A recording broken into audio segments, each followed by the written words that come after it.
Hi, welcome to a video of part 1 of my flea market finds for Sunday, September 29th, 2024. I don't know how many parts it will take, but I know it won't fit in one video. Very busy day, full of jackpots and crazy day. I got up early before sun came up, and some guy recognized me, a nice seller. I said, "Do you have any records?" "Oh, I don't think I have anything you would like." Pulls out a small bag, puts them on the table. I'm the first one to see them. I check. I get this Folks of the 80s by Part 3 by Men Without Hats. Oops, sorry. Which I don't have actually, and very clean. And this is I've never seen before. Men Without Hats. The Adventures of Women and Men Without Hate in the 21st Century. This is 1989. So they're clean. He said they were $7 each. That early, I don't negotiate much. Said it's a nice seller, so I paid $14 because I knew I would not need any replacement copies, and I don't have them. I have the first one. I have actually the Canadian version, and I have the U.S. pressing still sealed of the first one. But I never had this one, so these two, so I picked them up. I don't remember what else he had, but I didn't need. Okay, and second purchase. Yeah, the second purchase, I got something that I saw from that seller yesterday, but I'll explain to you. I decided to get it because but before I bought it, the guy had only good quality retro stuff. I see this. I couldn't believe it. Very heavy and sturdy. Boing. This is a microphone stand. I think it's how are these called anyway? Anyway, it's very sturdy. You can put anything on that, not necessarily just a microphone. I'm going to use it to put a webcam when the rare times I do a video of me drawing. This will be perfect, but forget that. It's just a cool item. When I found out how much it was, I said, yoink! $5! Whoa! It's heavy. Yeah, quality retro stuff. Oh my god. $5 for that. Same seller. Also had, I was thinking of buying what I'm going to show you in a moment. And what I've asked him, well, I'll show you now. So, this is, unfortunately, a French title was painted over it, but this is Jerry Lewis in the Sad Sack, How Wallace production. What's really amazing, because he didn't have tons of posters. He had this and another movie poster. Don't ask me who it was. I don't remember. It wasn't a comedy by Jerry Lewis. It was something completely unrelated. So he had only 2, but do you know why this poster was special? And I mentioned it to my dad. My dad is 81 years old, okay? The first time he went to a movie theater to see a movie, you'll never believe it, it was The Sad Sack. He always told me that, like years and decades ago, he told me it's the first time.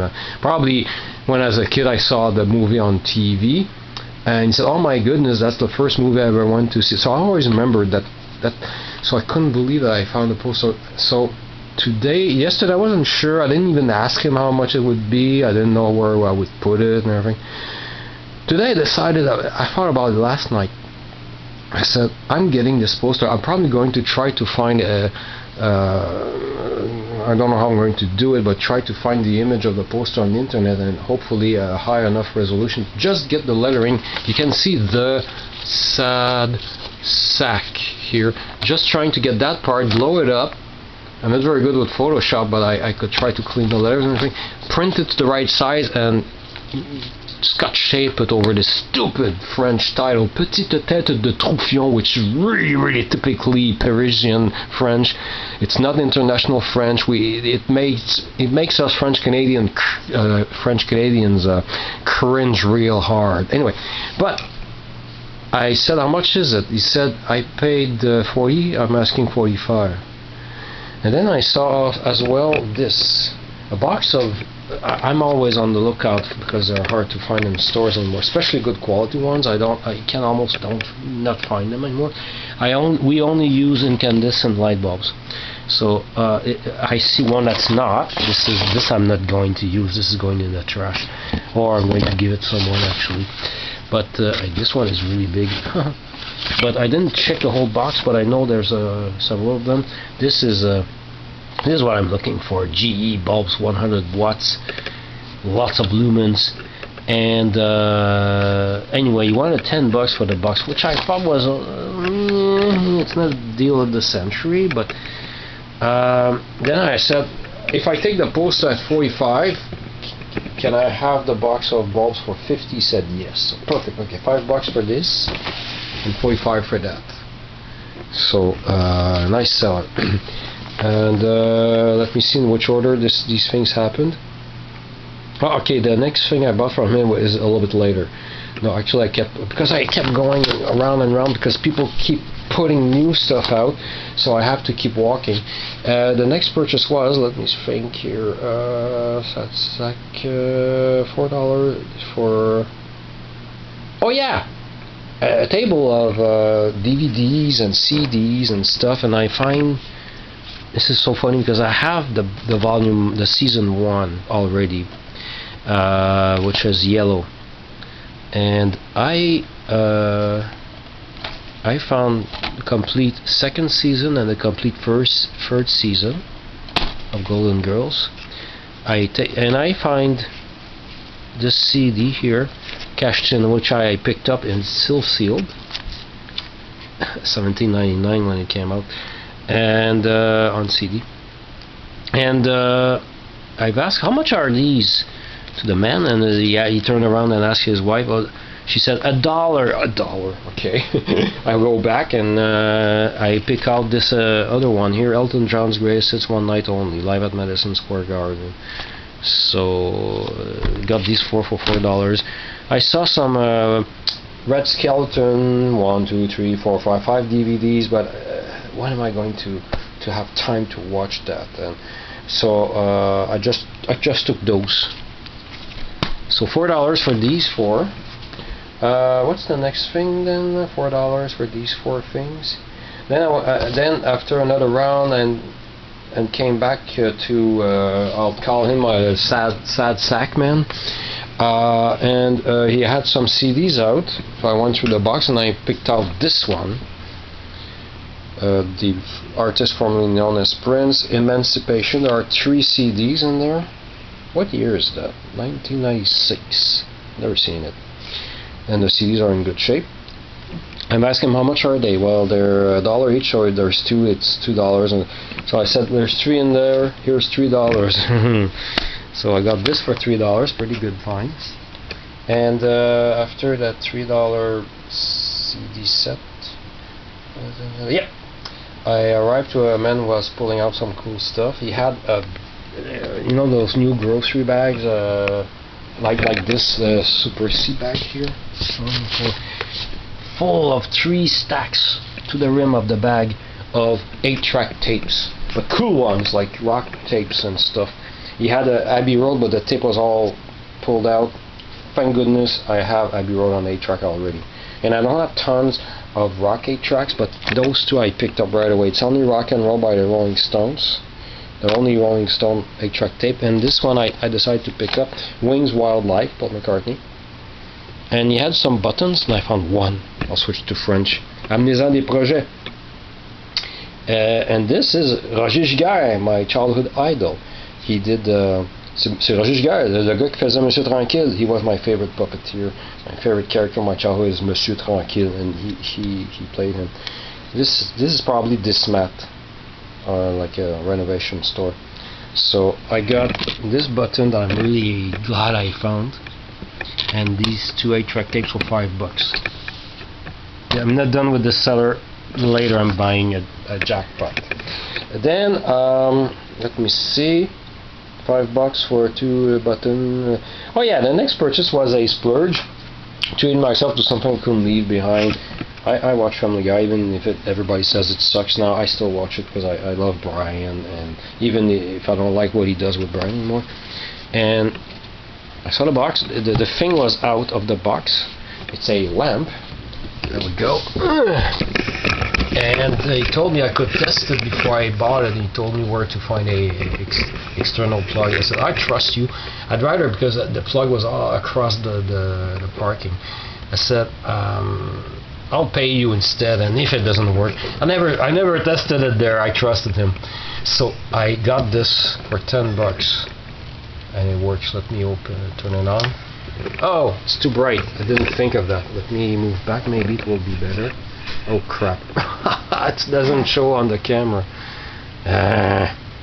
How can I make it work? Oh my goodness! I didn't plan on this. What if I put it in a brighter spot? Will it work? It's too bright. Anyway, you have the Quagmire, Brian, my favorite. Yeah, I probably can't see. What if it's too bright for the camera? That sucks.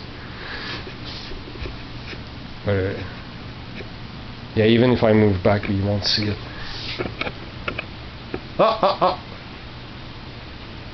There we go. I got this for $10. So of course I'm probably most likely going to leave it off right here where Brian is. Oh, it shows on two sides actually. Two sides, but there's a scratch on the plastic on this side, so that's the side I'm going to. Okay, so next that was a splurge, $10. And if I was, yeah, I wanted to treat myself. Let me leave it behind. Then I got. No, that doesn't make sense. That's the wrong. I'm looking at my paper here. $10 Pawtucket. Yeah. Oh yeah, $2. I got this. A small can of insect repellent. What's special about this? Not much.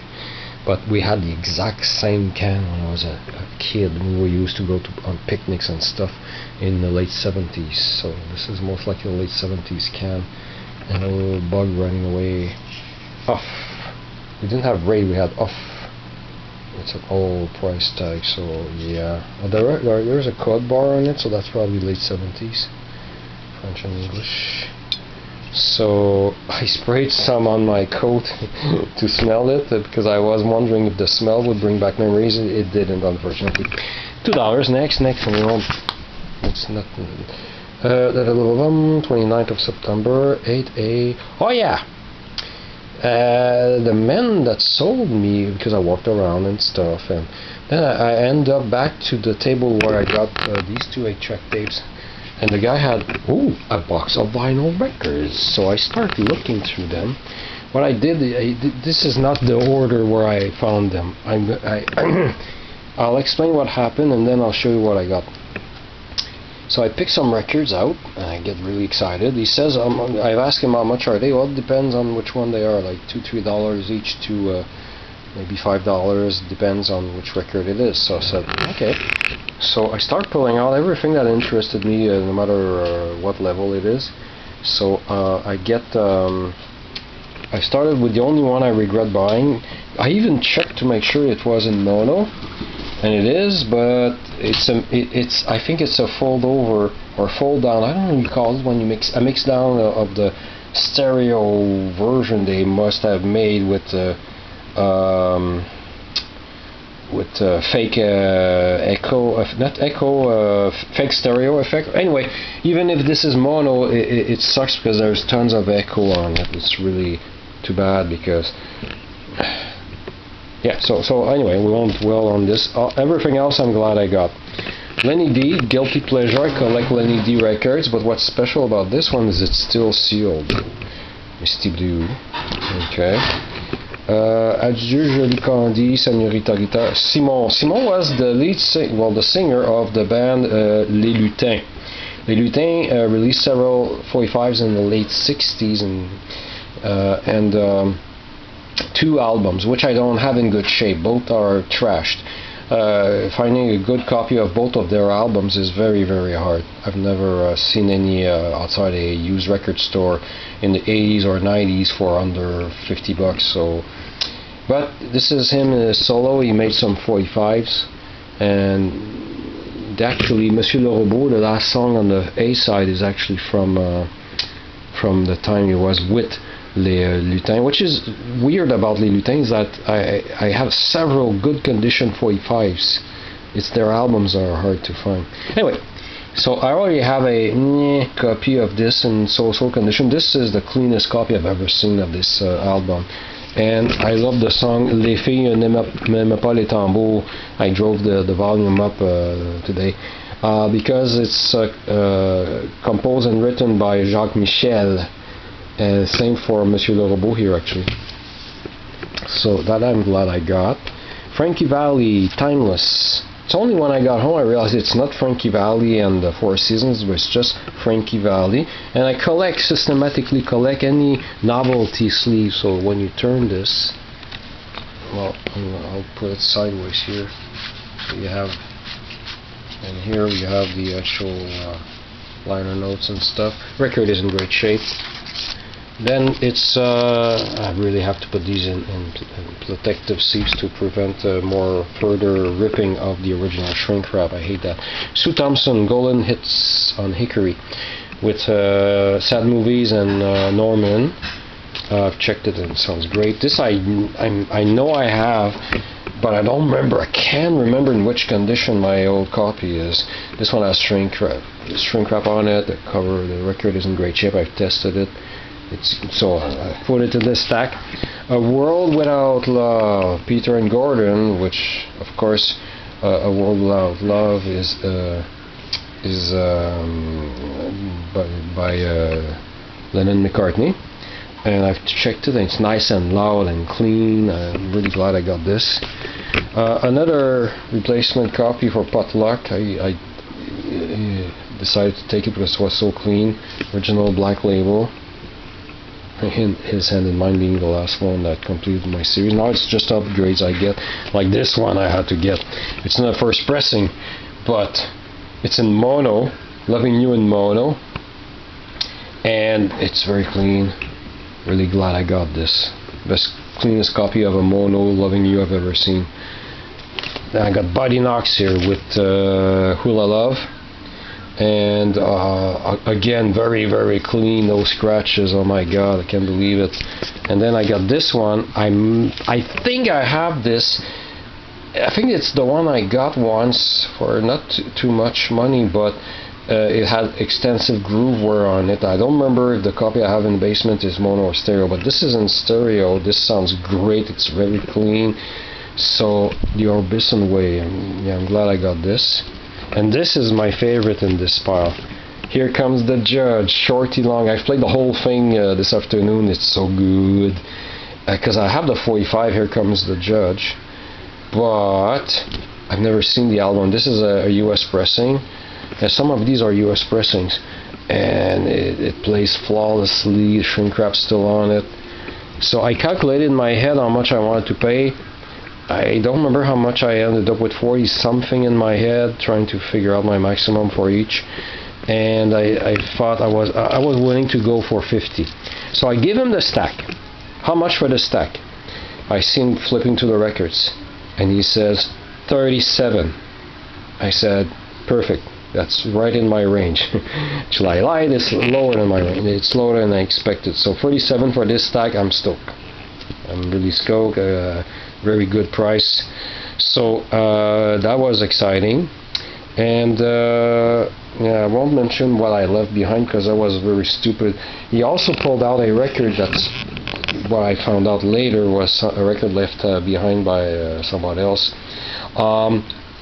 He pulled out a US pressing. I think it might have been I'm not sure if it was a first pressing, but it was Meet the Beatles US pressing with the rainbow black and rainbow capital.